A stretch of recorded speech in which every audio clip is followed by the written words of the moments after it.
Nós voltamos com o Jogo do Poder, recebendo hoje o deputado federal Marco Antônio Cabral, contando com a participação do jornalista Walter Diogo. Walter deixou uma pergunta para o deputado. Verdade.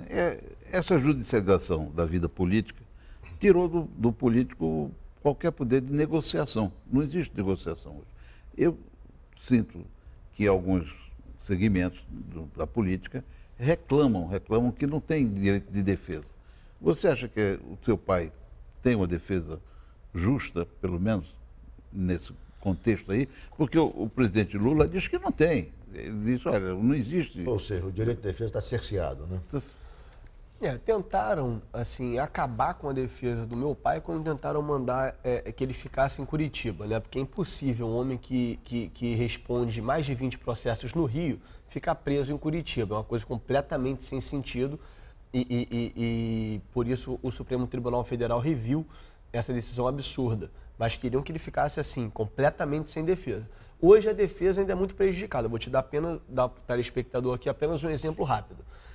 O suposto operador financeiro do meu pai fez uma delação premiada, né? Ele confessou mais de 60 crimes e não sei o quê, mas vai para casa no final do ano. E esse cidadão, ele já teve no mínimo uns 5, 6 anexos, né? O que é o anexo? É uma página da delação dele vazadas, né? E nós já pedimos inúmeras vezes acesso a essa delação e nós não temos. Nós sabemos quando é divulgado seletivamente pela mídia. Então, e detalhe, quem vaza não é punido, quem publica também, né, o direito a acesso à informação está garantido na Constituição, então também não é punido. Esses vazamentos seletivos realmente inacreditável. Então, assim, né? e nós não conseguimos, na defesa, enfim, não consegue ter acesso ao conteúdo da delação. Tem apenas esse exemplo, porque a questão O operador financeiro é o Carlos Miranda. Na defesa, na verdade, hoje no Brasil, o crime do colarinho branco, né, o dito popularmente crime do colarinho branco, ele virou a pior espécie. Se você hoje, um homicida mata 10, ele tem mais chance de ir para a rua do que o colarinho branco, de tal forma que a coisa se coloca. Então, assim, o que eu acho é o seguinte, não tem que ter nem colher de chá, nem o exagero, tem que ter a justiça, né? E hoje, infelizmente, o direito de defesa, pelo menos na questão do meu pai, que eu acompanho mais de perto, obviamente, por ser meu pai, a defesa ela é muito cerceada. A defesa ela é muito comprometida por questões como essas que eu estou colocando aqui. Deputado, essa é a primeira entrevista que o senhor dá depois da prisão do seu pai a um programa de TV. E eu queria saber que tipo de impacto isso está tendo na vida do senhor, que tipo de impacto isso está tendo na vida da sua família, como é que o senhor recebe essa nova rotina que se impõe de visitas ao seu pai, enfim, e a situação também, queria saber também, já que o senhor tem contato permanente com ele, como é que está o ânimo dele, como é que está a rotina dele na prisão. Primeiro, uma situação, obviamente, muito difícil, muito dolorosa para mim, para toda a minha família, né? Porque meu pai sempre foi um grande amigo, né? Um pai muito presente, então a gente sente isso tudo há 1 ano e meio, né? E é um preso que, enfim, está sempre no noticiário, está sempre nos jornais. Então, para mim, em especial para meus irmãos menores, é muito duro, é muito difícil. Agora, enfim, sensacionalismo todo, enfim, então é uma questão muito difícil. Agora, quando nessa caminhada, né, política, tenho feito a seguinte fala, que eu acho que enfim, é o que a gente que eu tento passar para as pessoas, né? Na minha opinião, o governador Sérgio Cabral teve grandes acertos enquanto homem público. Ele, como deputado estadual, foi autor da lei que garante gratuidade no transporte público para estudantes e idosos, autor da lei da meia entrada dos idosos, autor da lei da gratuidade na justiça para os idosos. Além disso, como governador, em todas as áreas do governo, você teve grandes avanços na área de moradia, na área do transporte. Por exemplo, os trens hoje do Rio, todos têm ar-condicionado, todos são novos, metrô até a Barra, bilhete único. Na área da educação, saiu de penúltimo para 3º lugar no Brasil no ranking nacional do ensino médio, com diversas ações na área da educação. Na área da saúde, criou o conceito de UPAs 24 horas, 7 hospitais, enfim, um governo de realizações.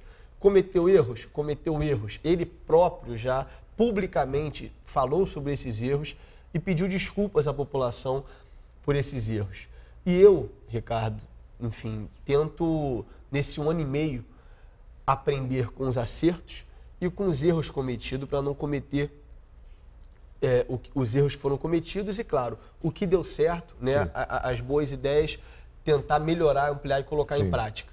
E, enfim, nessa questão, nessa caminhada nossa esse ano, eu quero ser julgado, né, pelos meus atos, né, pelo meu CPF, pelo meu RG. Como eu falei, aprendi com os acertos e com os erros do meu pai enquanto homem público e quero ser julgado pelos meus 4 anos, 2 à frente da Secretaria de Esporte e Juventude do Estado e 2 anos à frente da Câmara Federal. E eu não respondo a nenhum processo, eu não devo nada à Justiça e faço o meu trabalho da melhor forma possível. Deputado, o senhor, como deputado, recentemente apresentou 2 PLs importantes, 2 projetos de lei que são interessantes. Um, inclusive, que exige, diz respeito até à nossa atividade aqui na televisão, exige a presença de negros em produções de televisão e rádio. Como é que seria exatamente isso? Porque recentemente, inclusive, houve uma advertência do Ministério Público aqui do Rio em relação à Rede Globo para que colocassem negros também nas novelas e tal. Eu queria saber se o seu projeto tem a ver com isso e que tipo de inovação traz o seu projeto. Mais uma vez, o Ministério Público querendo se meter em tudo, né? Eu tenho o maior respeito pelo Ministério Público, pelo trabalho do Ministério Público, mas hoje o Ministério Público realmente quer se meter até nisso. Agora, o meu projeto de lei, ele não tem nada a ver com uma ou outra emissora específica. Ele diz o seguinte, 30% de negros em todas as funções, né, seja o apresentador, o ator, ou o roteirista, o diretor, o produtor, o figurinista, o cinegrafista, enfim, 30% para negros em TVs abertas, né, que são as TVs que têm concessão pública, rádios que têm concessão pública, filmes que recebam recurso federal via Ancine e projetos que recebam a Lei Rouanet. Né? E por que a gente fez esse projeto de lei? Eu tive essa ideia no Oscar desse ano, na cerimônia final de fevereiro do Oscar.